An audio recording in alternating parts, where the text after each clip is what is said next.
Brace yourself. It's that time again.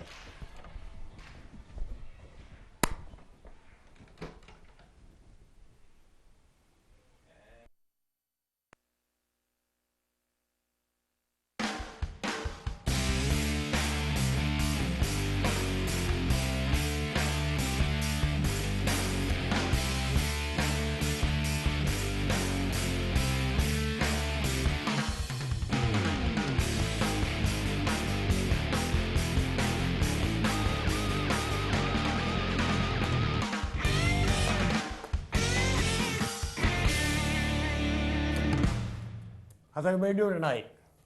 Another episode, and I want to start tonight by telling you a little bit about the problems that a producer goes through trying to make a TV show. Everything from equipment problems, last-minute glitches, the crew problems. Back a while ago, I lost Ben and Eric, and it seems now Mike and Jane are gone. And I don't really know what the story is, but we'll find out. And then again, you get those last-minute phone calls at 3:30 on a Thursday afternoon that says, Rick, I've got to go and do some school things, so your co-host won't be there tonight. So I'm here by myself. And what can you do? God, I haven't even started.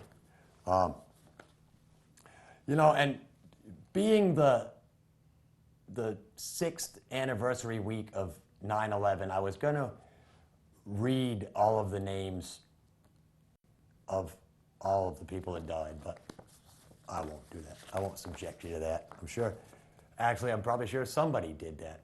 I think I saw MSNBC or something actually showing the actual footage on 9/11 that took place 6 years ago. Unbelievable. Just, you know, the nation should heal, and the only way we're going to be able to do that is to get out there and get Osama bin Laden and you know, fight the war the way that we need to be fighting this whole war on terrorism. It's funny. What am I going to start with?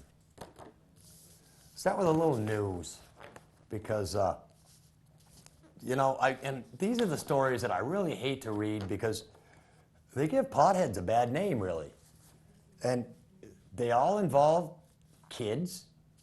This story was a couple of Northeast University kids, one from Haverhill, the other from North Andover, both 18 years old, were arrested in their dorm room with 4 ounces of pot. And it seems the police were tipped off when they heard one of the roommates yell out the window, "If you want some weed, my roommate sells it." So, a university spokesperson said they're no longer students here.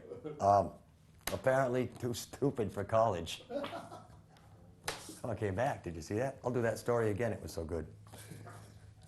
Another one, out of Rumford, Maine, 2 20-year-olds were arrested for stealing a pot plant out of the back of a pickup truck. And it got out of hand. Apparently the pickup truck was being used by an undercover agent. And he chased the guys that stole it. The guys stopped at a stoplight and reached in the back of the truck and grabbed it. Cop took chase in the pickup truck. Later on, the guys being arrested said they thought they were being chased by a drug dealer and not a cop.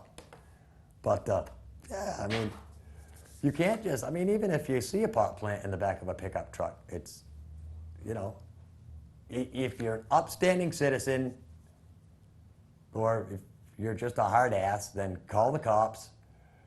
If you're not, if you're just a pothead, leave the thing alone, because taking it would be theft. And then you'd be a pothead and a thief. Not good. What else did I see in the news this week? There was a lot of stuff. One of the things, I was watching talk shows the other morning, and I was looking, and it's true that you will stop and watch anything. Doesn't matter, I found myself at Ellen. I know, it's shameful to admit. But she had just introduced this girl, and the girl was coming out, and she was dressed really hot. So I tuned in, you know. The girl had this little short white skirt on, a low-cut top. She was on the show to talk about her experience with Southwest Airlines. She was flying in the same outfit. They pulled her to the front of the plane in front of everybody and gave her a lecture on how to dress and told her that she was going to have to go home and change before she could fly. Apparently, somehow they ended up letting her stay on the flight, and they gave her a blanket to cover up with. I mean, they said it's a family airlines, you know. I've seen worse than that. I mean, I've seen girls dressed way worse than that. And I mean, they can't say she was hiding explosives or anything. I mean, Christy, take your shoes. I mean, it's a nice family airline, which, you know, will strip search and cavity search your kids too, you know. But they won't let a girl ride in a little miniskirt. You know, it's stupid. And they asked her why she was wearing that. And apparently she was flying from somewhere to Phoenix during that really hot time of year. And she said, I wasn't going to wear sweats. Granted, she probably could have wore shorts, but I liked the skirt better. I don't know. You know? What she has in her collection. Well, you're right. I mean, but it was stupid. It's one of the stupidest things I've ever seen. And because of this, I think she's planning on suing. Because she felt humiliated to be yanked up, and I mean, it's horrible. You know, and it's not like she was a terrorist. You know, she just didn't wear her clothes. You know, she could have had one of them big, what are they called, burqas? Is that the thing with all the cover and that they wear? She could have been flying in one of those. And who knows what she could have had under there, you know? I don't know. Stupid. Speaking of other stupid things, what else did I see? This was one of the greatest things ever, I thought, out of Russia. And it happened yesterday. Yesterday was the third year. It was September 12th, is the day of conception in Russia. Because they're worried about the population. And they say that since Russia's collapse, or since the Soviet Union collapse, there's like low life expectancy and, you know, all these factors leading up to the fact that their population keeps dropping. And the population now is 141.4 million dollars. Or million people. Million people. I was thinking that's only half of what that guy just won in the Powerball thing, you know? Experts estimate that the population could drop below 100 million by 2050. So they have this day of conception, and companies give their workers time off to go home and have sex. Sounds like a pretty... I mean, I bet... If they all moved to Siberia, then they'd have longer, colder winters, and they wouldn't have to worry. Well, you know, I bet on September 13th that the entire country is like smiling and happy, you know? I mean, there's no stress in the country on the day after. They said that more than 500 women signed up last year for this contest because they have a contest. And on June 12th, the prizes are awarded to people that have babies. And the grand prize is an SUV. And they get, I guess, everything from baby stuff to, I mean, it's like having the first baby of the new year. You get the little gift basket, and so far this year, the birth rate is up 4.5%. Last year, the 500 women that signed up resulted in 78 babies, which was more than triple the region's daily average. So, 78 out of 500, not bad. my question is, if they're worried about their population, would they like some Mexican immigrants maybe? You know, maybe we should barter. You know, say, look, you take the Mexicans and we'll have sex.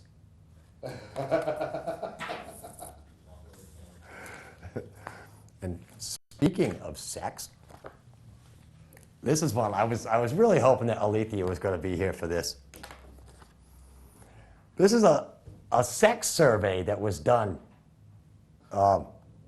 on senior citizens. It's amazing.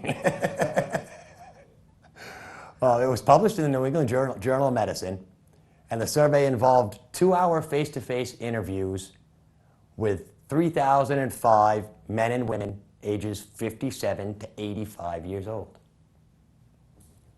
This is going to blow your mind, guys. Out of those people, these are the results. The number that had sex with a partner in the previous year, 73% of people ages 57 to 64. 53% of ages 64 to 75. And 26% of people aged 75 to 85. A quarter of the 75 to 85-year-olds are just doing it like they were kids.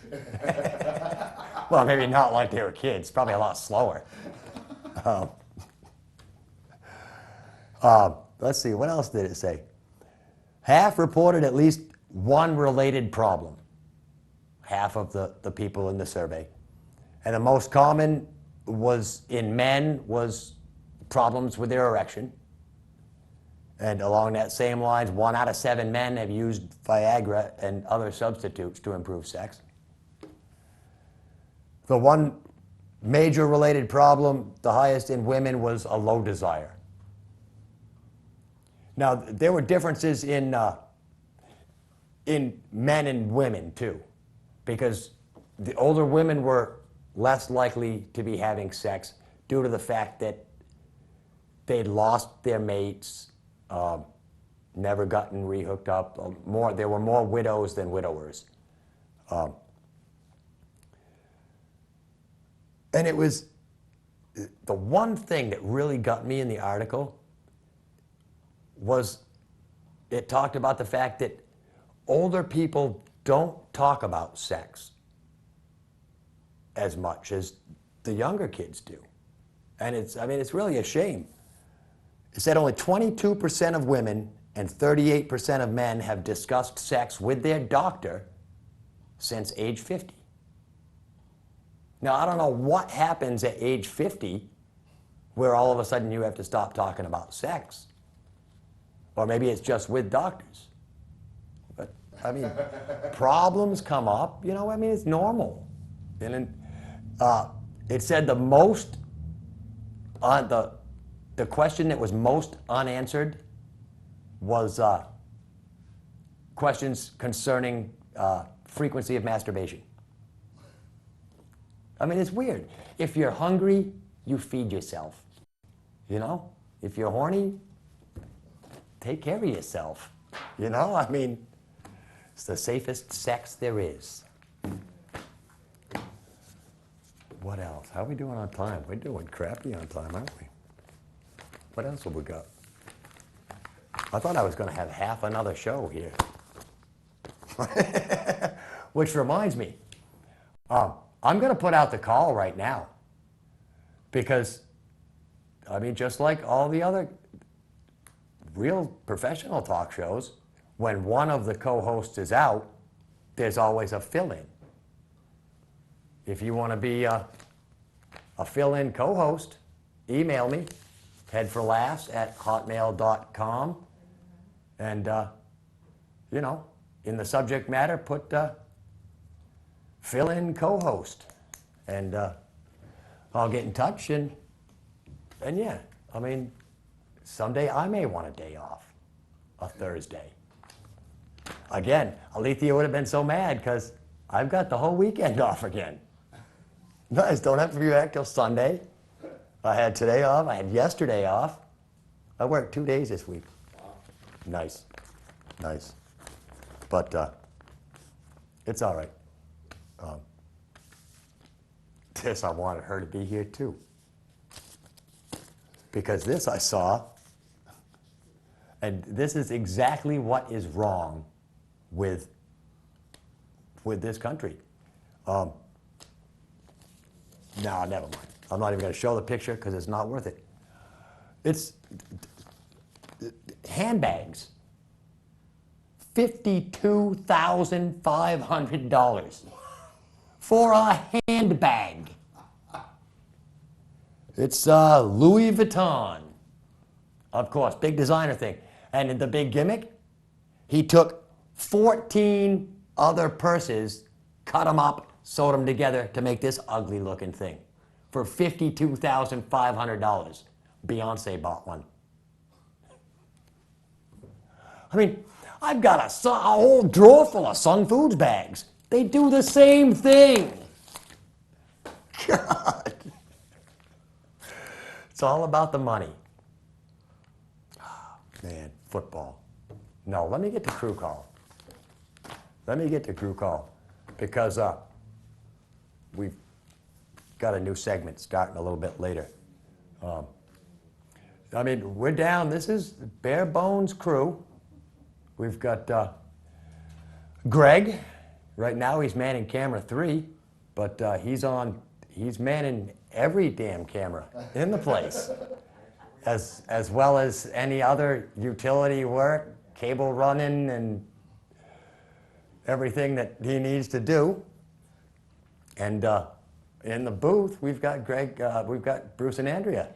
Yeah, you remember who we are, don't you? Yeah, I'm just putting Greg all over the place, you know, pretty Greg soon. in every room. He's doing everything tonight. I'm in here screwing up the TV show because I'm showing Greg at the beginning, and then we're trying to overlay graphics that aren't supposed to be there. So Now, let me just say in our defense that the shot of Greg at the very beginning of the show, before the disclaimer, we were totally unaware that we were starting exactly at 1900 because we're supposed to be starting 46 minutes 46 after seconds or after. 46 seconds Yes. after 7 o'clock because of the financial slides that they've been showing between every single show. we expected it to come up, but weren't we surprised? Weren't we surprised? And, you know, speaking of finances, tonight is the finance meeting at City Hall, and I'm here doing the show, but if I would like to be there. I just figure, you know, they could turn my show on, or all these city councilors who have even heard my name must tune in to see who I'm bad-mouthing next. But this is my support for Cheshire TV. I come down here every week with my crew, watch some of the Music Fest clips. You'll see me scurrying around, crawling on the ground, running a camera there. This is my support for Cheshire TV. I don't want to get involved in the politics. We deserve Cheshire TV. According to law, we deserve a public access television station. And I'm doing my part. I'm down here, spending my time here, getting involved, doing things, making a show that you people can sit home and enjoy.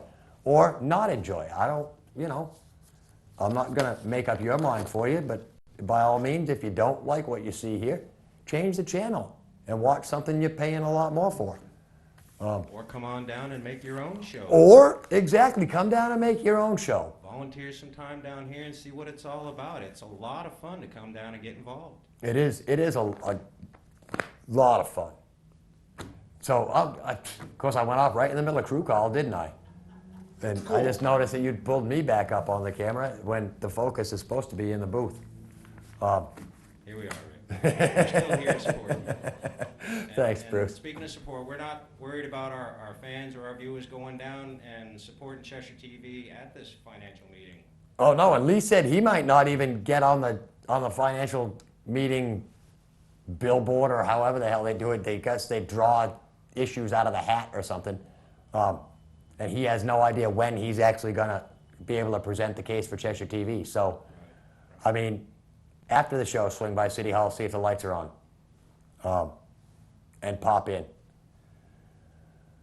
But, you know, you have to show your support. And I know that after I started plugging that 800 number, Time Warner was getting phone calls.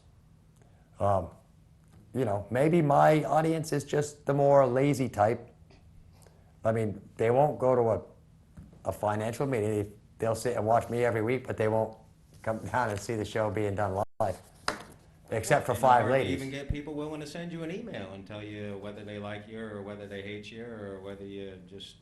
Well, that's a lot of work. You know, you got to log off of the porn site and, you know, it's way too much trouble. Well, I think Andrea's got at least a little bit of news about NASCAR. Yes, a It's big weekend in NASCAR, isn't it? Right here in Loudon, New Hampshire. So Yes, yes. And it's nice to see you again, Andrea. Or should I say hello to TV's Rick Blood? Yeah, you like how they're doing that on the What's On I thing love now, yeah. that. Yeah, we got a real big. Before weekend. NASCAR, though, how's your foot doing? My foot's not doing too bad. It's stiffer in the dickens, and I have to do a lot of range of motion on it. But he said it came out really good, but he found some real funky stuff there. So Yeah. Well, and of course, we didn't get to see you last week because we were filming yeah, out there. exactly. I had to be in here with my foot propped up practically behind my neck, and by the time I'm all done, I should be able to stick it up behind my neck without a problem. And there you go. It's like, yeah, right. I can do that. But anyways, it's not, like I said, the foot's come along fine. Good. And I'll go back to work at the office this coming Wednesday. Good. So my commute has been a real short one. It's been from the bed to the desk. Nice, nice. You can't beat that. No, not hardly at all.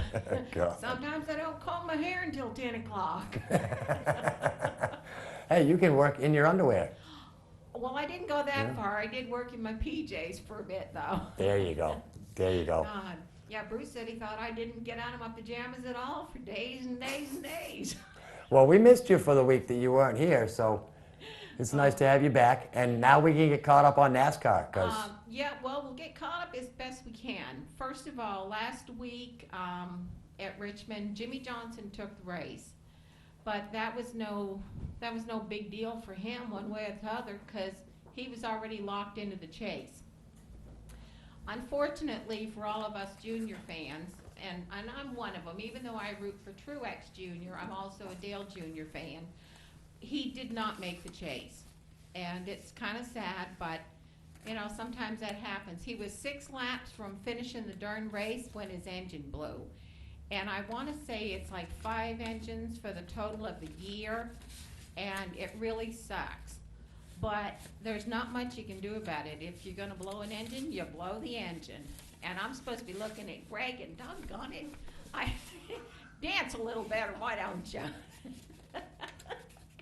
but anyways, right now, the chase it's winding down where we've got 10 races left. And of course, Loudon has always been the very first one in the chase. And they have really scrambled. So I'm going to give you a runoff of the 12 this week. And bear with me because I got to read them.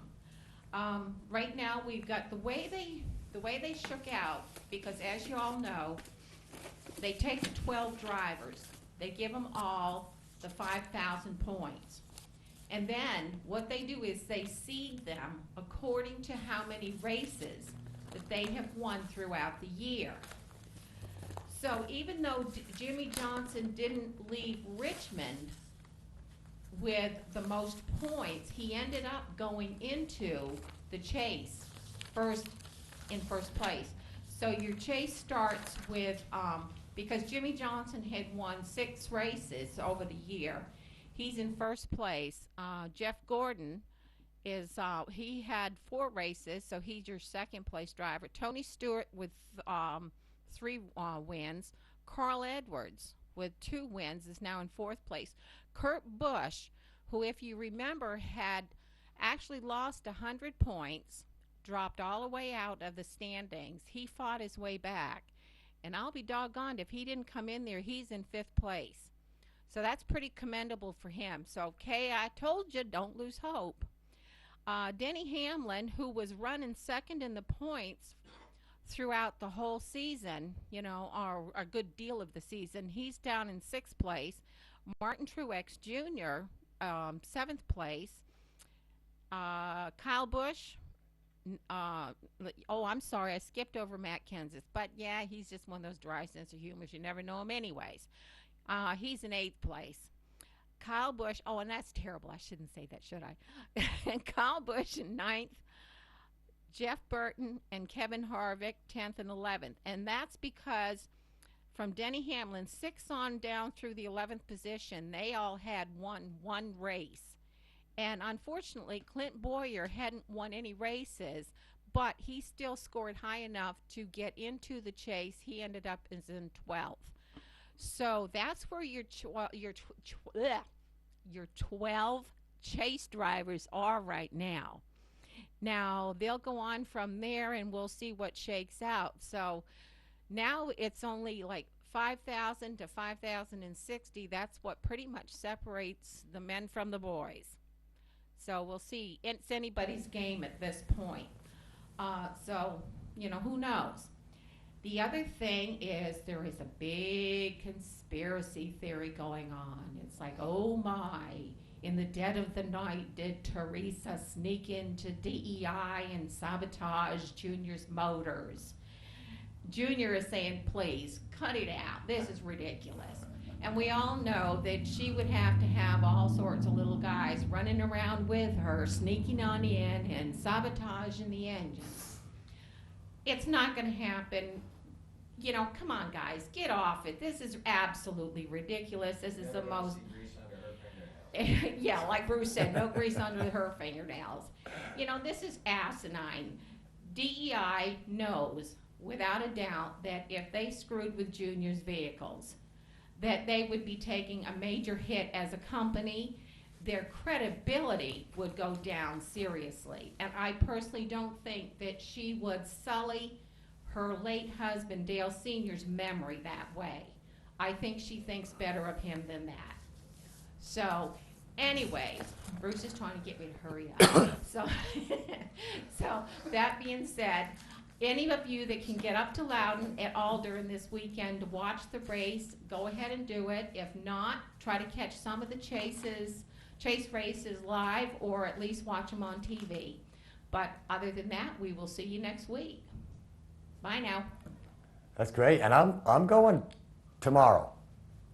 I got a camera checked out. I'm hoping to get a behind-the-scenes look at the Speed TV touring set that they've got there.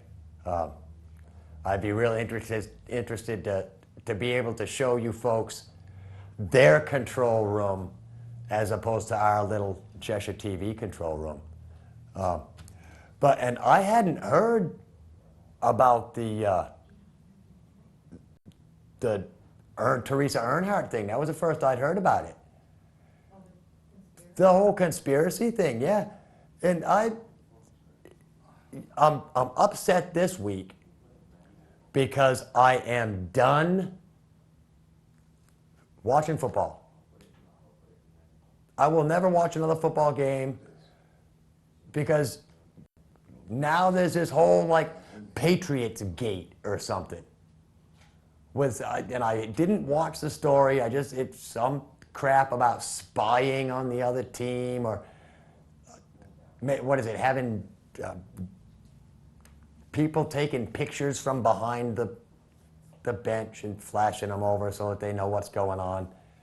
It's stupid is what it is. And if that's what sports has come to, is cheating and lying and stealing and drugs, then we might as well not pay the $100 to go see a football game. It costs the fans an incredible amount of money, and then they throw all this trash into the stuff that, it's not right. But yeah, I'm done watching football. Now that the whole wrestling was marred by the whole tragedy thing, and now football's going to be marred. They're trying to mar NASCAR with scandals, and the only place where scandals belong is right in Washington, D.C. And it's going to be, it's, you know, you just, the problem is the money. It's again like that $52,000 pocketbook. You know, the football players have way too much money, and there's no need in it. Well, this is a momentous night, and of course I'm always changing the show, and the past couple of weeks I haven't done a Mike Blastos segment, basically because I've been too lazy to go to the public library and look through the microfiche. But we did come up with another segment, and we're gonna call the segment Jungle Talk with Tarzan, and Tarzan's gonna be calling every week with an up-to-date topic, and I believe we're ready for Tarzan now. How's it going, buddy? How's it going, Rick? Not bad. What's up? First show. There we go. Rick.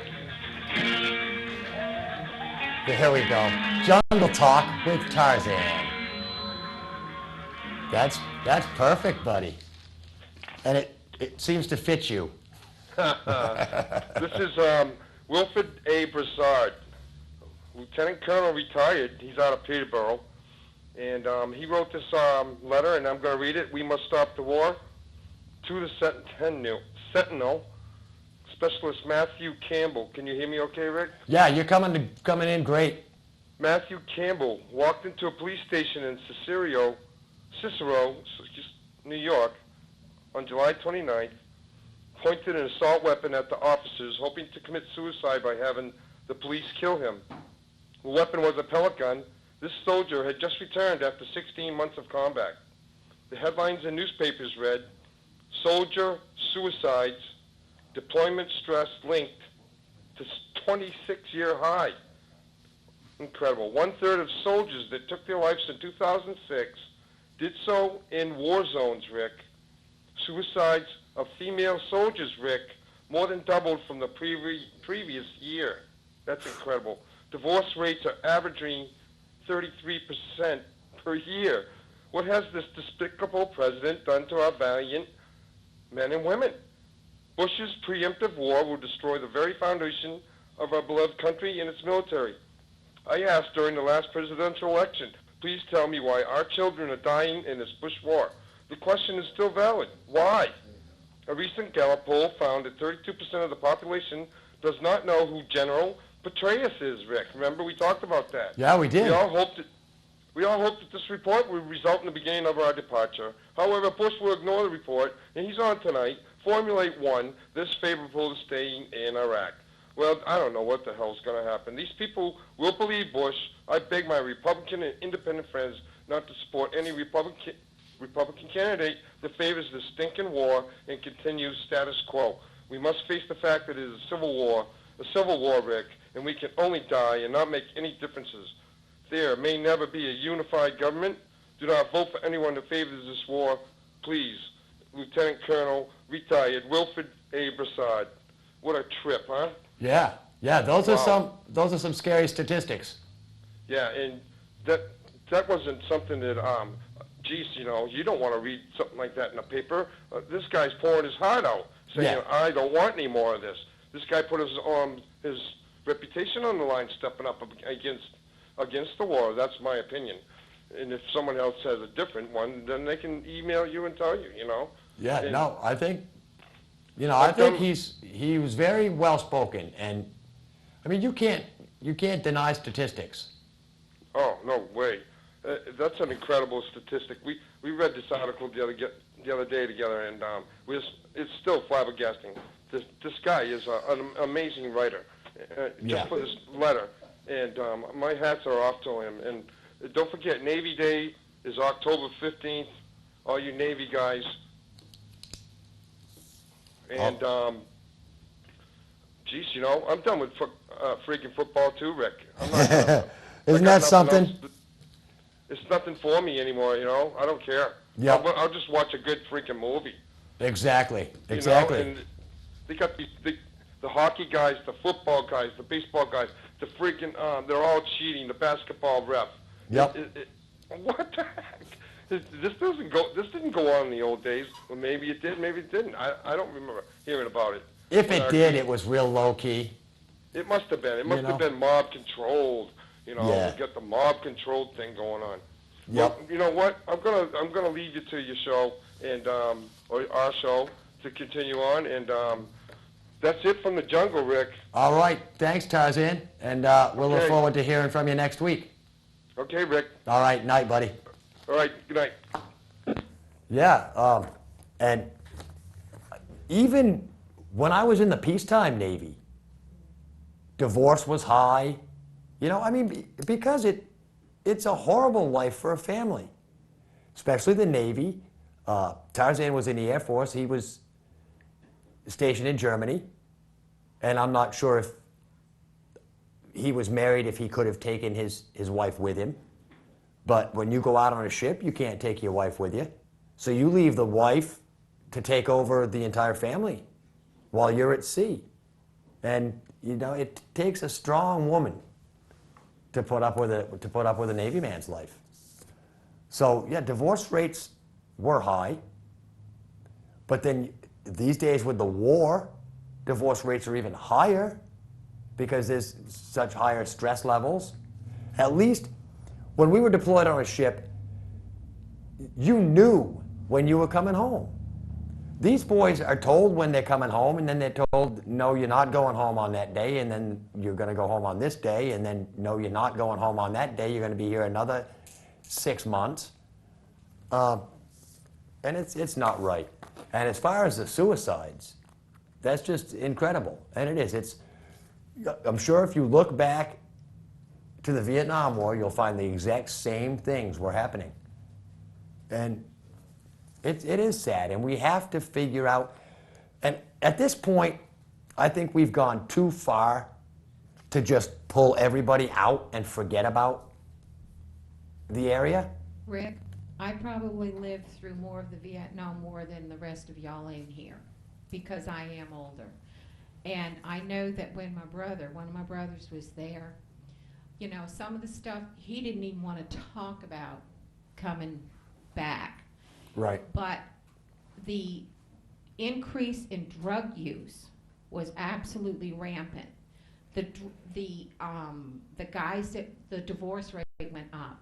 There were all sorts of things. Guys just kind of dropped out of themselves. It wasn't just dropping out of life, but dropping out of themselves. They didn't know how to cope with their surroundings. They came back being, at least our guys now are coming back being treated halfway decent. Our guys during Vietnam came back being treated like garbage. Right. They were spit on and had, you know, rocks and whatever else thrown at them. Yep. The whole thing just wasn't right. Nobody wanted us to go over there. They didn't know what they wanted really. They didn't want us there, but they didn't want our guys home either. I think they just wanted to turn their back on them all. It was a really sad situation, but guys come back from war and they're not the same anymore. They really aren't. And when you see somebody walking down the street and a loud noise goes off, whether it might be just a car backfiring or what, and they hit the dirt. Oh, yeah.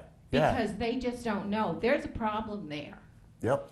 And they're filtering these guys back into society, and actually, I don't think they're doing right by them. They're just bringing them back, discharging them, and dumping them in and saying, okay, guys, you're free to go. Yep. Well, horse dung, that's just not the way it is. No, and over long periods of time, I mean, you get so routines and things become so ingrained in the human person. Actually, it does. It takes its toll on you. I mean, I can still curl up anywhere.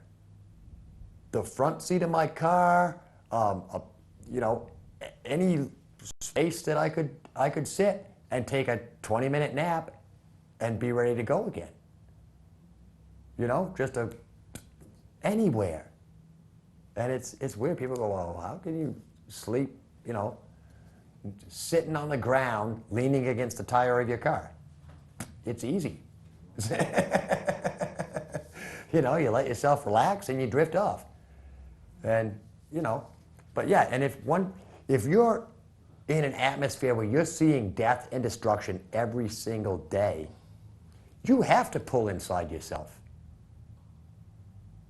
You know, you have to do anything you can to fight off what you've seen and what you've lived through. And you can't talk to people about it because they don't understand. You know, I mean, you can't even imagine what it would be like to be in a place where bombs are going off every single day. You know, and somebody's getting shot at and you're hearing gunfire at all hours. You wake up out of a dead sleep to gunfire. Well, maybe Oakland, California. I had some friends out there, they said they used to hear gunfire all the time. And it's fairly unnerving. I don't know, we're fairly lucky to live in a town like Keene, just for that reason. You know, you don't hear gunshots all over the place, except during hunting season, if you live out on a back road somewhere. I don't know. But no, it's a very good letter. Words from the jungle talk. I like that jungle talk. Yeah. Yeah, good job, Tarzan. I want to read some of these. Now we're talking about guns. That's a good one. I got in an email. These are, I'm not exactly sure whose top 10 they were, but it's the 10 reasons that men prefer guns over women. And men do prefer guns over women, believe it or not. Women with guns is a different story, but the reasons that men prefer guns over women. Number 10 is you can trade an old 44 for a new 22. Easy. Number 9, you can keep one gun at home and have another one for when you're on the road. Well, of course, I know some truck drivers like that too. If you admire a friend's gun and tell him so, he'll probably let you try it out a few times. Good reason right there. Your primary gun doesn't mind if you keep another gun for backup. No two-timing with the guns thing. A gun doesn't take up a lot of closet space. Guns function normally every day of the month. Not just for those 23 days a month. Did he just yell at you? All right. Sounded like he was getting yelled at. All right. Number 3 is a gun doesn't ask, do these new grips make me look fat? Number 2, a gun doesn't mind if you go to sleep after you use it. And the number 1 reason men prefer guns over women, you can buy a silencer for a gun.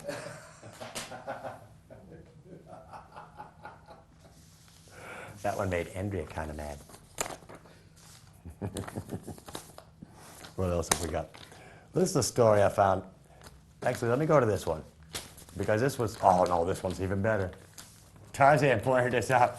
I stopped by Tarzan's last Friday because I was interested in telling him that I was going to go around the new roundabout when it opened Friday night at 7. And he showed me this article from Friday's paper. Vandals hit the roundabout the night before it opened. Apparently they tore up some of the sod. They took a bunch of temporary traffic control construction signs, pulled them out of the ground. Some had been spray painted, and a portable toilet had been tipped over. Yeah. I know exactly where they got that one from. That was from the first Jackass movie. Or not even the movie, the show. When he did the whole, got in the porta potty and had it tipped over on him. It's, I don't know. But the roundabout's still open, regardless of the vandalism. And I've got to say, it's way nicer to go through it at like midnight. It's actually kind of fun. It's almost like doing a donut if you're going all the way around. And it is my suggestion that you do go all the way around. If you come in southbound on Main Street and you're going out Marlboro Street, go all the way around past Marlboro Street, do a complete circle, and then out the way you want. That'll help keep the road wearing evenly. Just a tip.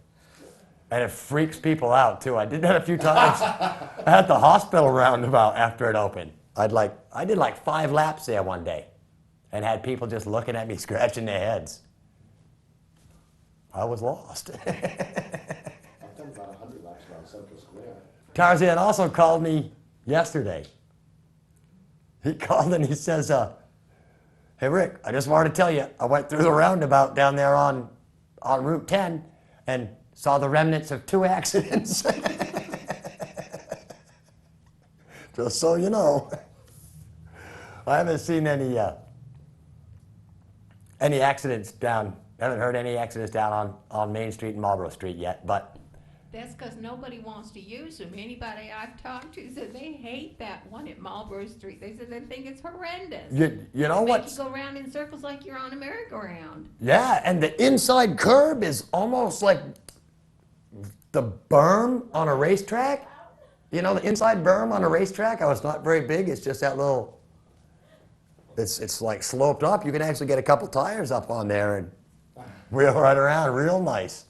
Yeah, it's sweet. The thing that keeps tripping me up is they took the damn stop signs off of the Emerald Street intersection. And the lines are still on the road, so I keep stopping. And I don't know. Now, coming out of Athens onto Main Street is a pain in the ass now. Because it's, especially at rush hour, it's tough to get out of there because you're only going one way and traffic coming down won't give you a break. At least when there was the 3-way stop sign there, or 4-way stop sign there, it gave things a break.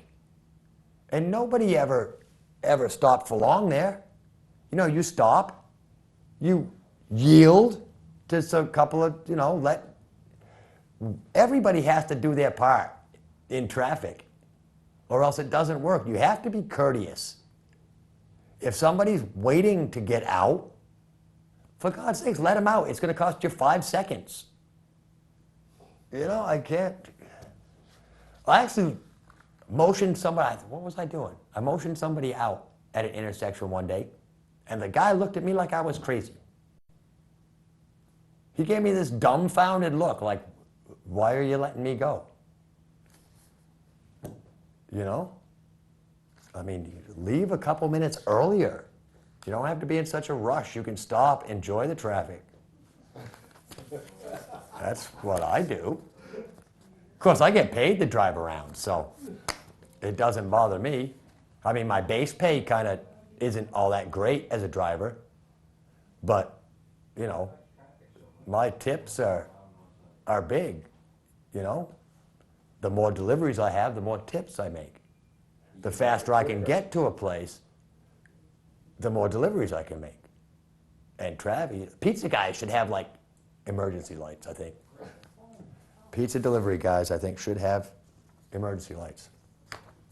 This is a pretty good joke, too, I found, about a major corporation that hired a new CEO.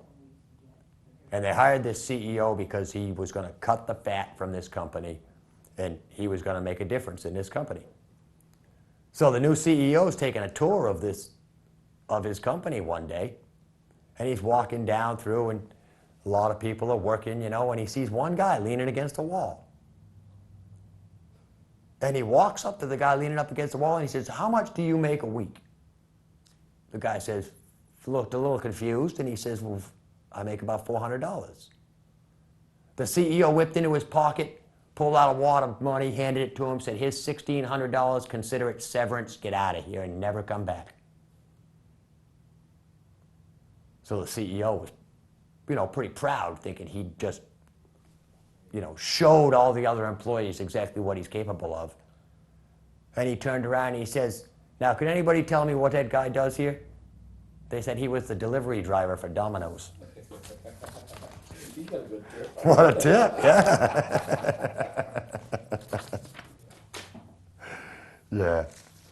Yeah. Let me get into this story, because remind me next week when Alethea's back. The whole safety thing we talked about last week, I got home and something dawned on me about women and women being victims and stuff. Why do they wear them damn shoes?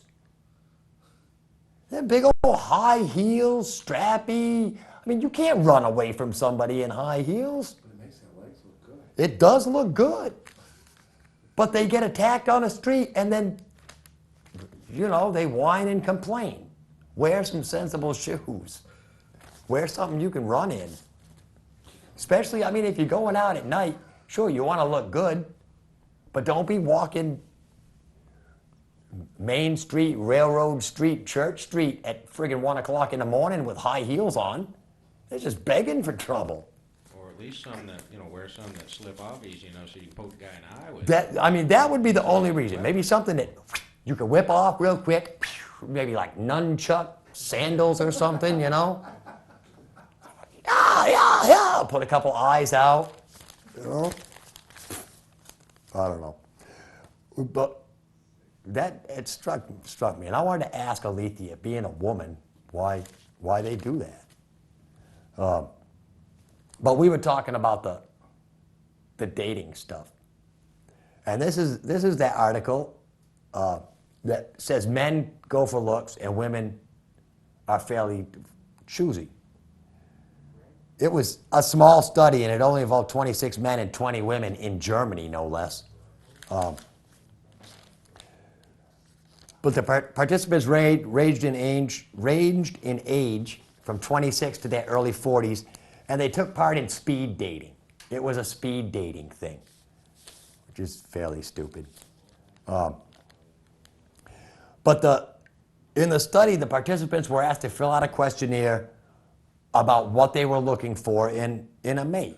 And it listed categories like wealth and status, family commitment, physical appearance, healthiness, and attractiveness. And after the session, the researchers compared the questionnaire with the people that the person actually chose to ask for a second date. And the men's choices didn't reflect their stated preferences. Instead, the men appeared to base their decision mostly on the women's physical attractiveness. And the men also appeared to be less choosy.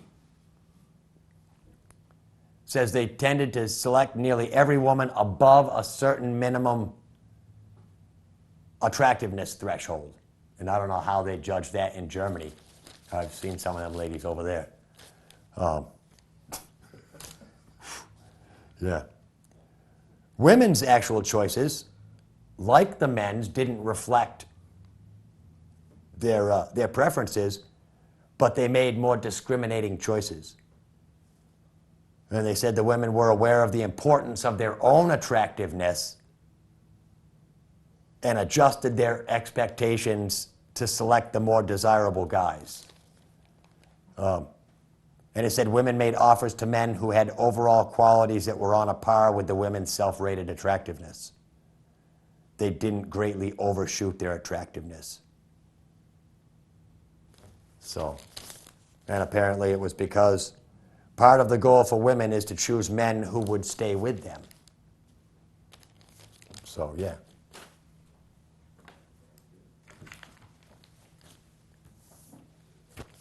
Let me read this, because this is funny, and we're getting down on time. These are some Another funny one. It says, these are actual comments made in the examining room during colonoscopies. You know, that's where they send an entire film crew in your butt to take pictures and stuff. Like Jacques Cousteau expedition. So these are some great ones. These were all overheard by predominantly male patients by a doctor that was performing their colonoscopies. Take it easy, doc. You're boldly going where no man has gone before. Another one said, can you hear me now? Another one, find Amelia Earhart yet?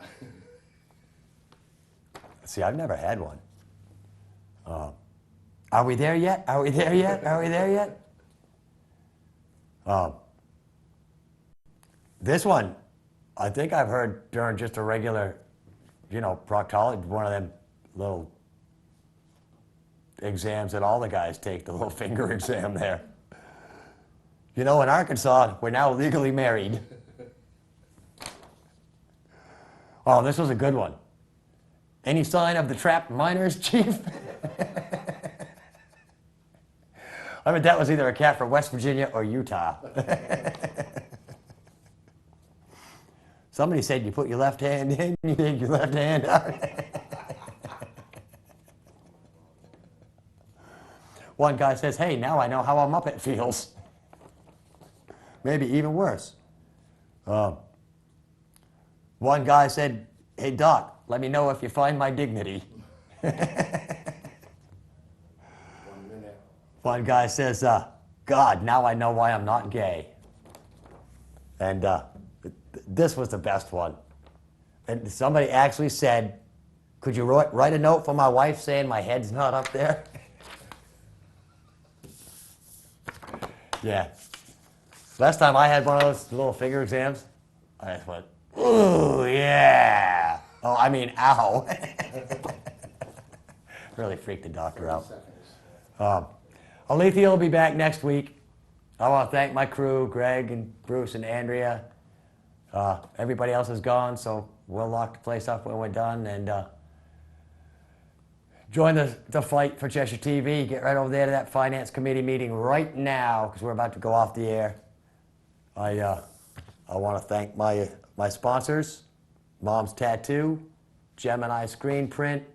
Till next week, peace.